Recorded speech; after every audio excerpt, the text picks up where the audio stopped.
नमस्कार मित्रों, रविवारी फेसबुक कार्यक्रम में आप सभी का स्वागत है। हर रविवार की तरह इस बार भी एक प्रश्न आया है राकेश गगन जी द्वारा, जो दुर्ग से हैं।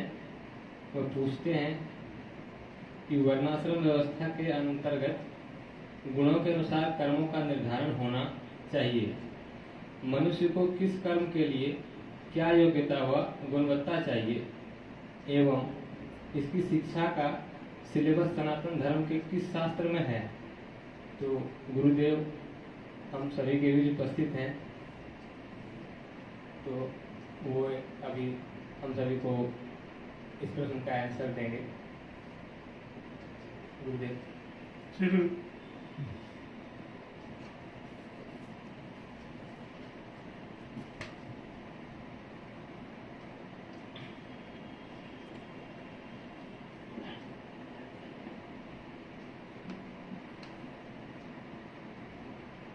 गगन जी का प्रश्न है। गगन जी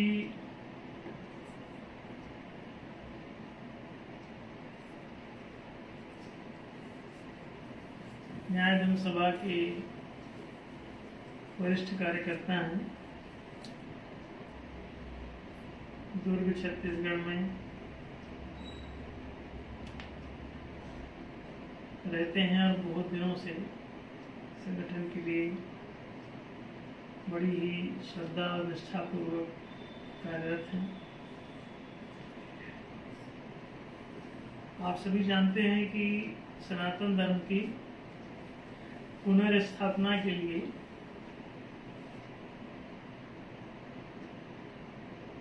हम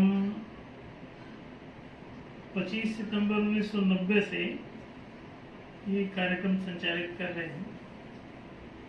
ये धर्म स्थापना अभियान है। सनातन धर्म 4 आयामी है। सूर्य में स्थित स्वास्तिक इसका धर्म चिन्ह है। स्वास्तिक 4 भागों में धनाकार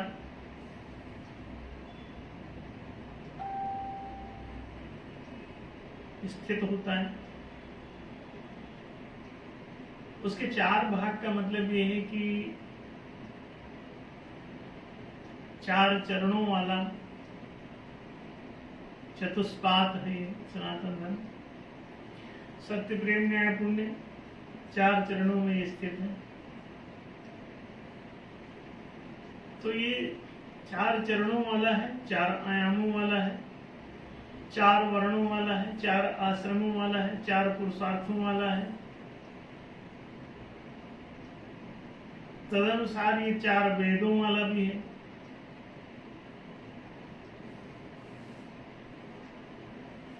चार युगों वाला भी है।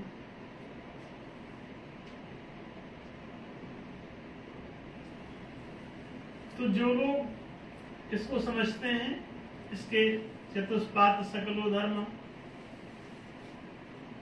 ये संपूर्ण सनातन धर्म 4 पदों वाला है और मानव धर्म के रूप में इसे सत्यात्मक न्याय के रूप में जाना जाता है। सत्य जो है वो शाश्वत और सनातन धर्म है। तो सत्य के अनुसार ये 3 लोकों में इस जगत को व्यवस्थित करता है। देवलोक, मनुष्य लोक और दैत्य लोक। इसे ही आप स्वर्ग और मानवी और नारकी 3 लोकों के नाम से जानते हैं। मध्य में मानवीय गुणधर्म, मानवीय सभ्यता है, मानवीय लोक है, मानवीय जीवन है, तो मानवीय व्यवस्था भी है। प्रकृति त्रिगुणमयी है, जिसकी वजह से इसको सात्विक, राजस और तामस भी कहते हैं। तो सतोगुणी लोग देवता कहलाते हैं, रजोगुणी लोग मानव कहलाते हैं और तमोगुणी लोग दानव कहलाते हैं। फिर दानव, दैत्य, पिशाच, पशु, निषाद जो समाज से निषिद्ध हो जाते हैं पापाचरण के कारण, वो निषाद कहलाते हैं। अनेक प्राचीन काल में नामों से उन्हें जाना जाता था, जिन्हें अंत्यज, दलित और ऐसे तमाम पशुवत, जो मनुष्य होकर भी जो पशुवत जीवन जीते हैं, जिनको ना कपड़े पहनने की तमीज है, न खाना खाने की तमीज है, न कोई समाज में सभ्यता पूर्वक रहने की तमीज है, एक दूसरे को गाली बकना, एक दूसरे को मारने पीटने की चेष्टा करना, एक दूसरे का सामान चोरी करना, एक दूसरे को यहाँ तक कि मार डालना। तो जब जो प्राणी स्व और पर के बीच में द्वैत बोध से ग्रस्त रहते हैं, उनको दैत्य कहते हैं। वो पंच दोषों से युक्त हो जाते हैं। तो वो तीसरा एक विभाग है, समाज से भंग होने के कारण उनको बाहर कर दिया जाता है। तो वो यमलोक या पशुलोक, जंगल राज की दशा है, जिसमें लोग जीते रहते हैं। न्याय उससे ऊपर है, ये मनुष्य लोक है। तो न्याय जो है वो वर्णाश्रम धर्म के रूप में जाना जाता है। मानव जीवन बिना न्याय के जीवित नहीं रह सकता। अन्याय का मतलब होता है कि समान और उचित व्यवहार हो लोगों के बीच में, हितों का ऐसा निर्णय हो जो जिसमें समता हो और औचित्यता हो।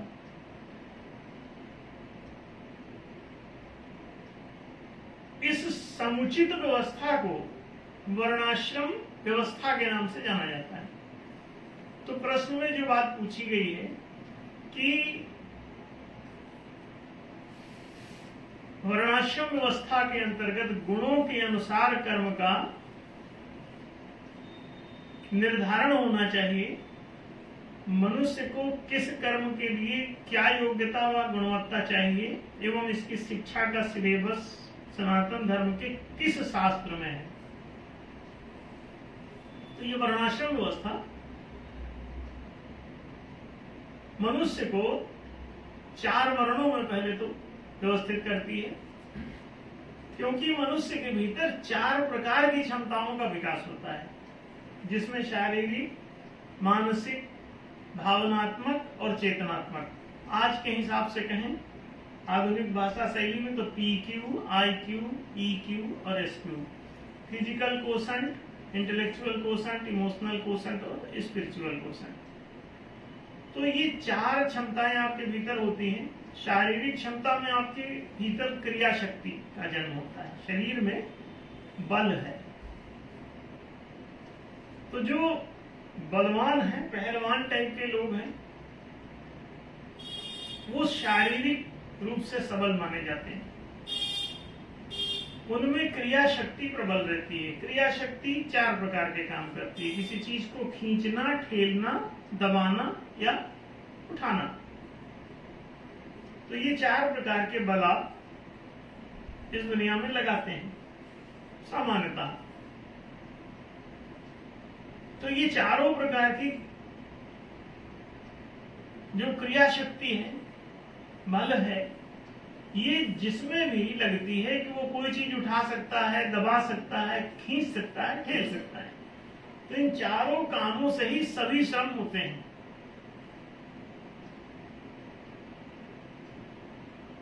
कोई कुछ भी करता है तो ये 4 ही दिशा में कुछ करता है। बल लगाते हैं तो आप बल में क्या लगाएंगे? किसी चीज को या दबा रहे होंगे, ऊपर उठा रहे होंगे, आगे ठेल रहे होंगे, या अपनी तरफ खींच रहे होंगे। जैसे कोई कुएं से पानी भी खींच रहा है तो अपनी तरफ खींच रहा है रस्सी बाल्टी। कहीं भी देखें तो कोई भी काम आप कर रहे हैं, एक ठेलिया वाला है तो ठेलिया को ठेल रहा है, सब्जी की ठेलिया वाला ठेलिया को ठेल रहा है। भारवाही जो है वो ऊपर उठा रहा है, एक किसी ने गेहूं का बोरा उठाया ऊपर उठा रखा है, ईंट उठा के जा रहा है, उठाए हुए उठाने की ताकत लगा रहा है। तो ये 4 प्रकार की क्रिया शक्ति का प्रयोग करते हैं, तो ये शारीरिक बल कहलाता है। तो शरीरस्थो शूद्र, तो जितने भी दुनिया में बलवान लोग हैं वो सब शूद्र कहे जाते हैं। और इसमें किसी को भला क्या आपत्ति हो सकती है कि जहां भी बल की आवश्यकता है तो वहां पे आप शूद्रवत होते हैं। फिर इसके पश्चात एक दूसरा बल भी है जिसे मनोबल कहते हैं। तो ये तनोबल से ऊपर है, देह बल से ऊपर है, शारीरिक क्रिया शक्ति से ये ऊपर है। तो जो मनोबल है, मानसिक जो शक्ति है, आईक्यू जिसे कहते हैं, उसमें मन, बुद्धि, स्मृति, स्वाभिमान, ये 4 बातें रहती हैं। उन बातों से आपके भीतर मनन शक्ति पैदा होती है, चिंतन करने की सामर्थ्य, तर्क करने की सामर्थ्य, अपना तर्क रखने की सामर्थ्य, बोलने की सामर्थ्य, कोई चीज समझने, दिए गए तर्क को समझने की सामर्थ्य, समझ करके उसका उत्तर देने की सामर्थ्य। ये खींचने ठेलने जैसा नहीं है, इसमें शारीरिक बल आपके पास नहीं है, तब भी आप मानसिक क्रियाएं कर सकते हैं। देखिए अद्भुत है ना। मानसिक क्रियाओं के लिए आपको शारीरिक रूप से सबल होना आवश्यक नहीं है। आप हिलडुल भी नहीं पा रहे हैं तब भी आप तर्क दे सकते हैं। और उदाहरण के लिए हम आपका ध्यान उधर आकर्षित करना चाहेंगे। एक वैज्ञानिक थे बीच में, अभी शायद अब उनका देहांत हो गया है। उनको अचानक कोई बीमारी हो गई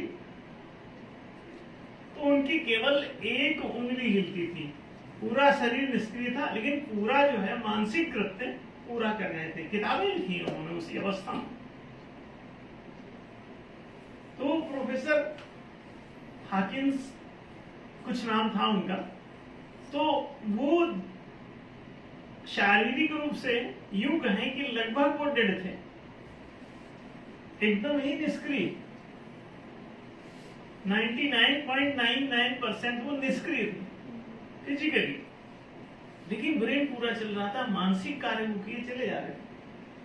कंप्यूटर के थ्रू वो एक ही उंगली चलती थी तो उससे वो बस बटन दबाते रहते थे और अक्षर गुजरते रहते थे, जो दिख जाता था तो उसको वो क्लिक कर लेते थे, तो उसको एक तरफ आ जाता था वो शब्द।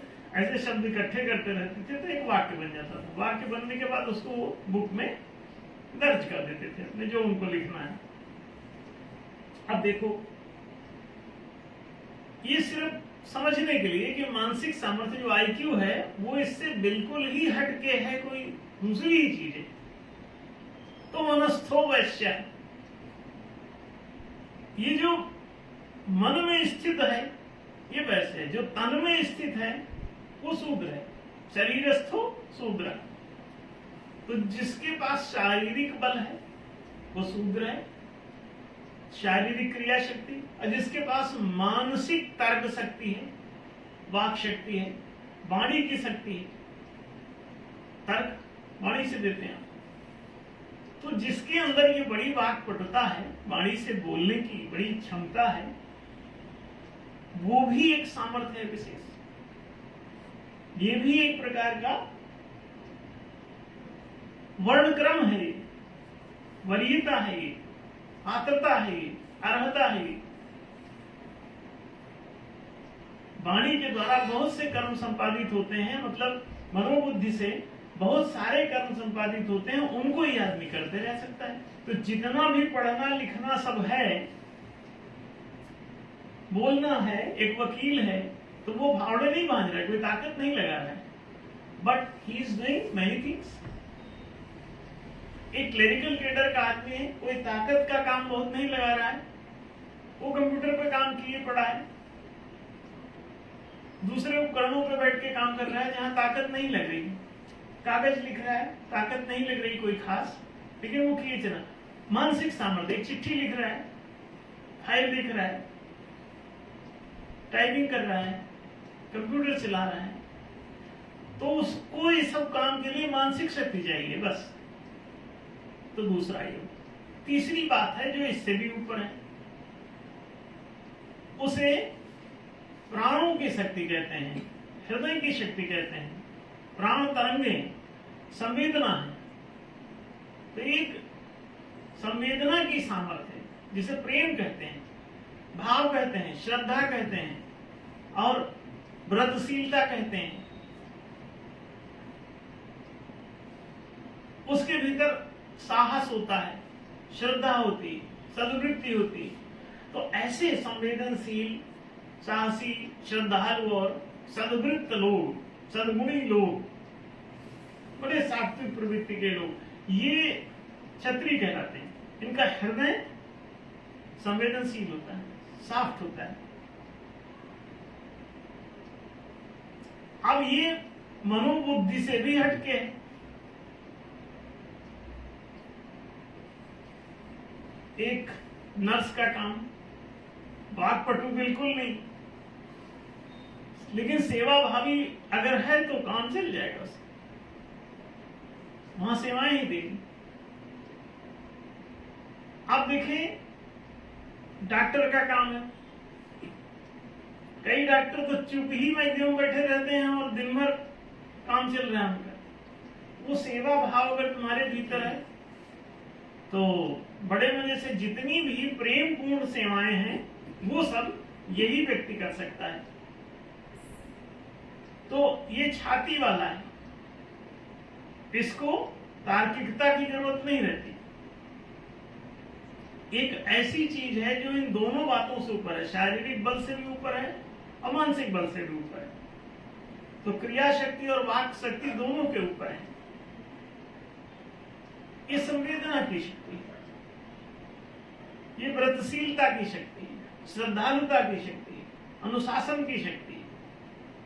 ये अनुशासित रह सकता है, कोई भी चीज तुरंत सीख सकता है, कोई भी चीज तुरंत नए भाव का निर्माण कर सकता है, नए संकल्प बना सकता है, नई आदतें, नई इच्छाओं को जन्म दे सकता है, अभी और यही। ये कल्पना से ऊपर संकल्प की सामर्थ्य। तो जिनमें ये सामर्थ्य, प्रेम की क्षमता जिनमें जाग जाती है, उन्हें क्षत्रिय कहते हैं। चौथा इससे भी ऊपर है, वो विवेकवान होता है, वो निष्पक्ष न्यायकारी होता है, वो समस्त रागों और द्वेषों से ऊपर होता है। न काहू से दोस्ती, न काहू से बैर, कबीरा खड़ा बाजार में सबकी मांगे खैर, सर्वहितकारी है, सर्वभूत हिते रहता, भगवत गीता के। अब आप देखें, चौथा है जो विवेकशील है, जिसका आत्म विवेक जाग गया है, सद्विवेक जाग गया है, वो सही और गलत का निर्णय कर पाता है।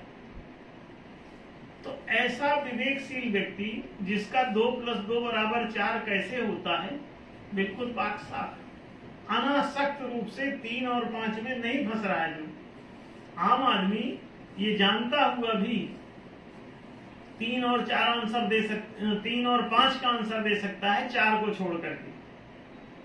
स्वार्थ बस, भय बस, कई ऐसे कारण, लाभ हानि, जीवन मरण, यश अपयश, 6 बातों की प्रेरणा से वो ऐसे गलत काम कर सकता है, जानता हुआ भी निष्पक्ष रूप से 4 नहीं बोल पा रहा है। तो इसे कहते हैं कि ये पक्षपाती रहेगा। लेकिन एक व्यक्ति ऐसा हो सकता है जो निष्पक्ष रूप से, अगर 2 + 2 = 4 होता है तो 4 ही बोलता रहेगा। ऐसा कभी नहीं कहेगा कि किसी को देना है तो कहेगा 2 + 2 = 3, 1 रुपए का फायदा होगा। किसी से लेना है तो कहेगा 2 + 2 = 5, क्योंकि 1 रुपए का फिर फायदा होगा। तो लेन देन में वो गड़बड़ी जिसकी समाप्त हो जाती है। अनासक्त भाव से हिंदू और मुस्लिम के बीच में सही बात रख सकता है, अपने और पराये के बीच में निष्पक्ष रह सकता है, इसे कहते हैं ब्राह्मण। तो निष्पक्ष आत्मा ही ब्रह्म है, क्योंकि वो सर्वात्मक हो जाता है, वो समदर्शी हो जाता है। पंडिता समदर्शिना। तो वो जो ब्राह्मण है, वो जो विद्वान है, वो जो ज्ञानी है, वो जो आत्मस्थ है, उसे कहते हैं ब्राह्मण। ये 4 वर्णों की व्यवस्था दी गई थी, 4 क्षमताओं की व्यवस्था है। वास्तव में लोगों ने सोचा ये 4 जातियां हैं। नहीं, जातियां कैसे बनाओ, जातियां कैसे बनाओ?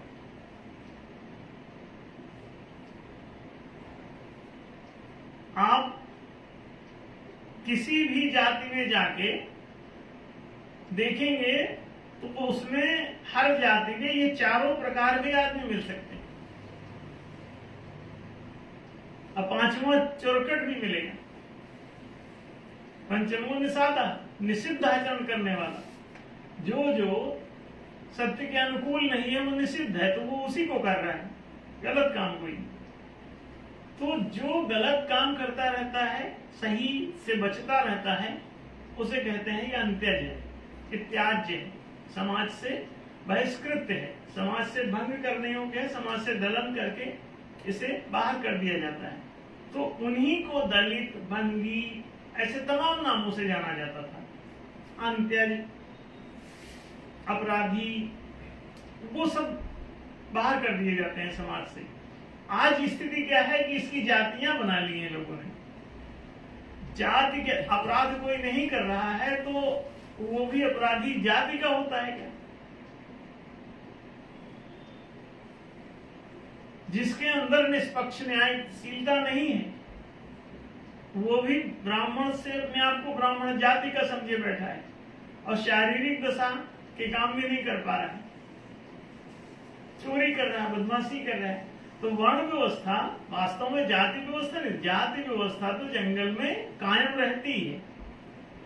आप जब वर्णाश्रम व्यवस्था से भाग गए तब आपकी दुर्गति हो गई। जब आप बौद्ध हुए तो आप जातिवाद में फंस गए, जब आप जैन हुए तो आप जातिवाद में फंस गए, जब आप सिख हुए तो आप जातिवाद में फंस गए, जब आप मुसलमान हुए तब आप जातिवाद में फंस गए, जब आप ईसाई हुए तब भी आप जातिवाद में फंस गए। अब कहीं भी देखिए कि जो कोई भी सनातन धर्म, सनातन वर्णाश्रम धर्म से भागा हुआ है, वही लोग केवल जातिवाद में फंसे हुए हैं और सभी जानवर जातिवाद में फंसे हुए हैं। जितने मूर्ख हैं वो सब जातिवाद में फंसे रहते हैं। क्यों? हर पशु जातिवाद में फंसा है, हर केचुआ जातिवाद में फंसा है, जुआ, चीलर, मक्खी, मच्छर, खटमल सब जातिवाद में फंसे हुए हैं। जन्मतः ही अपना कर्म कर रहे हैं। तो जन्मतः जब आप कोई काम करते रहते हैं तो आप कोई श्रेष्ठ काम करने की स्थिति में भी नहीं होते। तो जब जब आप जातिवाद में फंसेंगे तो आपके सभी श्रेष्ठ कर्म मर जाएंगे और ये अपने आप ही होगा। आप चिंता न करें, पोस्टों पर किसी के बैठे रहने से कुछ नहीं होगा। एक आदमी मूर्ख है, अनपढ़ है, गंवार है, अब आप उसको मान लीजिए कि प्रोफेसर बना दीजिए तो पोस्ट तो भर जाएगी, लेकिन पढ़ाई नहीं होगी विद्यालय में। और विद्यार्थी जितने आए होंगे वो जैसे आए थे वैसे ही अगले साल विदा होंगे, उनको फर्जी मार्कशीट देनी पड़ेगी अथवा पेपर आउट करना पड़ेगा। आजकल पेपर आउट हो रहे हैं, क्यों हो रहे हैं? क्योंकि टीचर वैसे ही जाति के आधार पर हो जाना, वर्ण के आधार। आप क्षत्रिय स्तर के आदमी नियुक्त करो, एक भी कोई पेपर लीक आउट ना करेगा। क्यों? उसमें धन की आसक्ति होती नहीं, पेपर बेचे गए। क्षत्रिय जो है व्रतशील होता है, जो शपथ उसको दिला दी जाएगी ना वहां नियुक्त करते समय, उसी पर वो रहेगा। और शपथ भंग होते ही क्षत्रिय तो भंग हो जाता है। इसलिए प्राण जाए पर वचन न जाई, रघुकुल रीति सदा चली आई। भीष्म पितामह मरते मरते मर गए, लेकिन जो अपने पिता को कमिट किया था उसी पर अंत समय तक कायम रहे। कैसी अद्भुत बात है। अपने वचन पर दशरथ कायम रहे। क्षत्रियों की देखिए गाथा। आज कौन है क्षत्रिय? कठिन है ना। वो पेपर लीक आउट कर देते राजा दशरथ या Bhishma Pitamah, paper leak out कर देंगे अगर इनको अध्यापक बनाओगे, प्रिंसिपल बनाओ। संभव है? नहीं है। क्यों नहीं है? अरे वो स्टेटस क्षत्रियत्व का है। राजकीय पदों पर चपरासी से राष्ट्रपति तक आप केवल क्षेत्रीय स्तर की भर्ती करो, अगर एक भी कोई भ्रष्टाचार, बेईमानी, धोखाधड़ी, उटपटांग, लापरवाही कोई जरा हो जाए तो आप हमको बताइए। अब आप चोर, उचक्का, लुच्चा, लफंगा, जात, बिरादरी, आरक्षण आदि के आधार पर आप वहां जा रहे हो। आरक्षण काहे के लिए चाहिए? जातिवाद के लिए। अगर आप पात्रता के लिए आरक्षण मांगते तो मांगते ही नहीं। तो ये वर्णाश्रम व्यवस्था जो है, ये 4 वर्ण समझ में आए। अब पूछा है कि क्या ऐसी गुणात्मक दशा का वर्णन शास्त्र में उपलब्ध है? हाँ, हर शास्त्र में उपलब्ध है सनातन धर्म। सबसे ज्यादा पॉपुलर ग्रंथ आजकल जो भगवत गीता है, कृष्ण की गीता, जो अर्जुन को महाभारत युद्ध के दौरान 18 अध्याय के रूप में कही गई है, उनमें कृष्ण का ही एक वचन है, चातुर्वर्ण्यम मया सृष्टम गुण कर्म विभाग सा। गुणानुसार कर्मों के विभाग पूर्वक 4 वर्ण बनाए गए हैं। चातुर्वर्ण्यम मया सृष्टम, सृष्टम माने बनाए गए। कैसे बनाए गए हैं? गुण कर्म विभाग सा, गुणानुसार कर्मों के विभाग पूर्वक। अब देखें आगे एक दूसरे अध्याय में, अन्य अध्याय में वहां वर्णन है कि ब्राह्मण क्षत्रिय विषाम शूद्राणाम च परम तपो कर्माणि प्रविभक्तानि स्वभाव प्रभवैर गुणै। ये ब्राह्मण, क्षत्रिय, वैश्य, शूद्रों के कर्मों का विभाजन कैसे किया गया है? तो कहते हैं स्वभाव प्रभुवैर गुणै, कर्माणि प्रविभक्तानि स्वभाव प्रभुवैर गुणै। स्वाभाविक रूप से प्रभावशील गुणों के द्वारा 4 वर्णों के कर्मों का विभाजन किया गया है। तो जैसा गुण वैसा कर्म। जैसे किसी आदमी के भीतर पायलट का गुण है, वो हवाई जहाज चलाने का गुण है उसके अंदर, तो आप उसको नियुक्त करें तो हवाई जहाज चलेगा। अगर किसी दूसरे को नियुक्त किया तो क्या होगा? हवाई जहाज गिर जाएगा, है ना? तो कितना खतरा होगा? विष्णु पुराण में एक पूरा अध्याय है जिसमें पूरी वर्ण व्यवस्था का शुरू से ही उसमें वर्णन है। वो तो गुणात्मक दशा, प्राकृतिक गुणात्मक दशा का भी उसमें बाकायदा वर्णन है कि तमोगुण से सतोगुण की ओर बढ़ते हुए क्रम से जैसे जैसे वो बढ़ रहा है तो बीच में रजोगुण आता है। रजोगुण कोई गुण नहीं है, ये तमस और ज्योति माने सतोगुण, ये दोनों का मिश्रण की दशा जो है रजोगुण की है। तो अंधकार से प्रकाश की ओर, तमसोमा ज्योतिर्गमय करने के दौरान ये असत से सत्य की ओर ऐसे बढ़ता चला जाता है। तो असत, अल्पसत, अर्धसत, अधिसत और पूर्ण सत, ऐसे क्रमबद्ध वर्णन है इसका वर्ण क्रम में। तो एक जो असत है वो निषिद्धावस्था है, वो बहिष्कार है, अंत्यज है। और जो अल्प सत, अर्ध सत, अधिसत, पूर्ण सत की जो दशाएं हैं, ये क्रमशः विष्णु पुराण में वर्णित हैं। बल्कि हमने तो बचपन में, हमारा पुरोहितों का घर था, तो एक दिन हमने, घर के कई सदस्य थे, तो हम बचपन में ही उसको देख रहे थे, प्राइमरी स्कूल में पढ़ते थे उस समय, तो हमने उसमें विष्णु पुराण अंदर से लाके हमने उसको दिखाया सबको कि देखो, इसमें जो ब्राह्मण के लक्षण तक ये सब वर्णित हैं, तो हमने कहा आप लोग तो सब ब्राह्मण समुदाय से बिलोंग कर रहे हैं, तो इसमें लक्षण टैली नहीं हो रहे हैं, ये मिल नहीं रहे।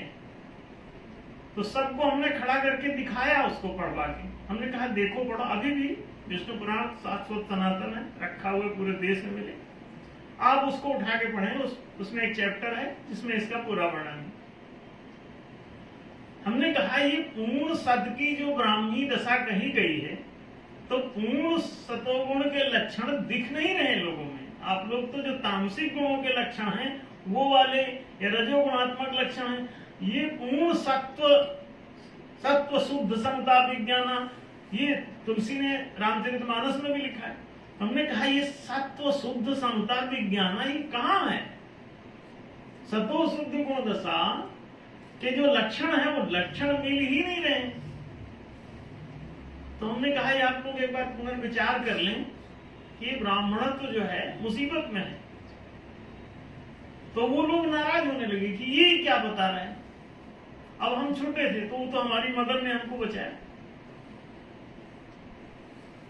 तो हम तो लोगों को सही बात की तरफ बचपन से ही ध्यान आकर्षित करते चले आ रहे हैं। अब किसी की समझ में आता है नहीं आता, ये उसका अपना मामला है।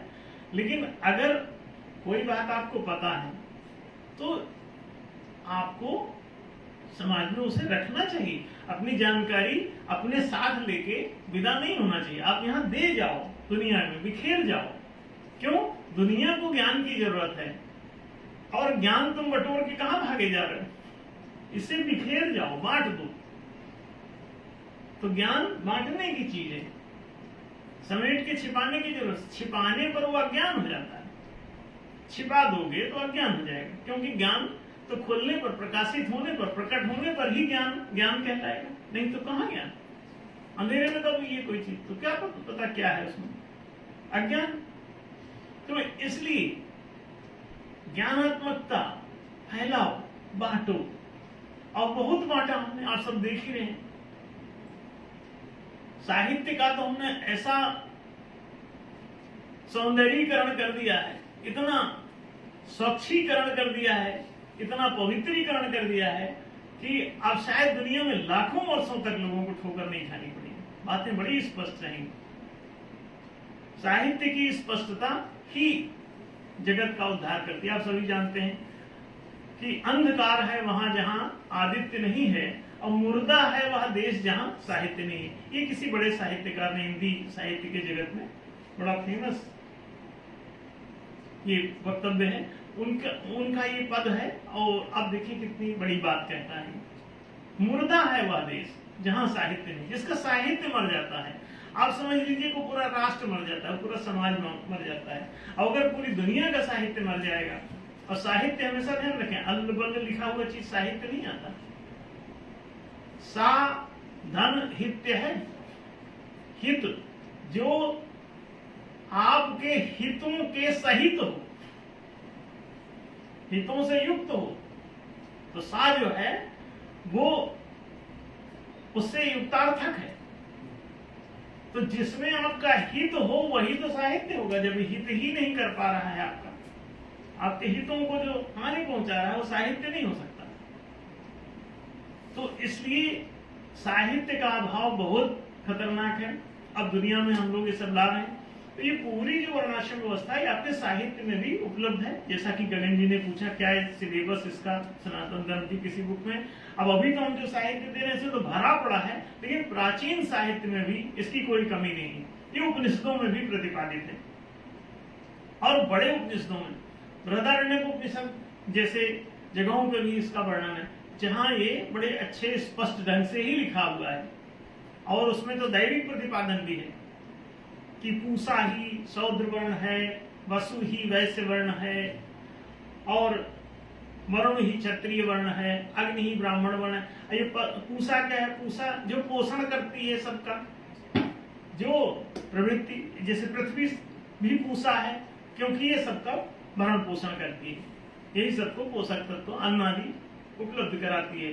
तो ये कृषि भूमि सारा का सारा पूषा है, और जो पोषण करने वाला है उसे कृषक कहते हैं, तो वो पूषा वर्ण कहलाता है। तो पूषा देवता है, वो जो पूषा शूद्र वर्ण के नाम से जाना जाता है, उसमें पूषा शूद्र वर्ण है, ये साफ साफ लिखा भी हुआ है। इसके बावजूद मतलब वो कृषि क्षेत्र का जो काम था, वो उससे कृषि क्षेत्र छीन करके और उसको दास्ता में भर्ती करने की चेष्टा किया लोगों ने। तो इस तरह से गड़बड़ियां उत्पन्न हुई, जिसकी वजह शास्त्रों में भी, जितने भी शास्त्र उपलब्ध हैं उनमें बहुत सारी ऐसे हेर फेर कर दिए गए हैं, जिसकी वजह से सनातन उपनिषदीय ज्ञान के अनुसार वो सब साहित्य, इनकी स्मृतियां, इनके पुराण, इनकी बहुत सारी चीजों में बहुत गड़बड़ियां आ गई हैं। उसको शुद्ध करने की जरूरत है, और समय पर लोग अब शुद्ध कर ही लेंगे। तुलसी ने भी लिखा है कि कलिमल ग्रसे धर्म सब लुप्त भय सदग्रंथ, अदम्मी ने निजमति कर भी करी प्रकट किए बहुपंथ। ये सब सड़ गया है, इसको शुद्ध करने की जरूरत है। 500 साल पहले तुलसी अपने रामचरितमानस में लिख के विदा हो गए कि कलयुगी प्रभाव से ये सब बहुत गंदा कर डाले हैं साहित्य को। तो दैत्यता बढ़ जाने से क्या हुआ है कि सभी वर्ण गायब हो गए, अब जातियां चल रही हैं, तो वर्ण व्यवस्था तो रह नहीं गई, अब जाति व्यवस्था इधर उधर फैली हुई है, लोग उस पर आश्रित होकर एक दूसरे को हानि पहुंचा रहे हैं। तो ये पूरी शुद्ध वर्णाश्रम व्यवस्था ही मानवीय व्यवस्था है, जिसके लागू होने पर ये सभी समस्याएं समाप्त हो जाएंगी। उम्मीद है, आशा है कि ये बात स्पष्ट हुई होगी गगन जी को और आप सभी को भी। अब अगला प्रश्न अगले सप्ताह हम लोग भी तो कंक्लूड करें आज की सभा। धन्यवाद गुरु जी। आज का प्रश्न बहुत ही सरल तरीके से हम लोगों को समझ में आया है। आपने बताया कि किस प्रकार मानवीय क्षमताओं का विकास 4 प्रकार का होता है, उसी अनुसार कर्मों का भी विभाजन सनातन धर्म में किया गया है और सभी ग्रंथों में भी उपलब्ध है। और आपके द्वारा जो अभी इसका परिष्कृत रूप हम सभी को मिल रहा है और कई दशकों से आपका अथक प्रयास है इसको शुद्ध करने के लिए, तो हम सभी इसके लिए आपका आभारी हैं और अनुग्रहित हैं। आप सभी से विनम्र निवेदन है कि फेसबुक लाइव के इस कार्यक्रम को अधिक से अधिक लोगों तक पहुंचाएं, ताकि ज़्यादातर लोग इससे लाभान्वित होंगे और सनातन धर्म का विस्तार होगा। धन्यवाद।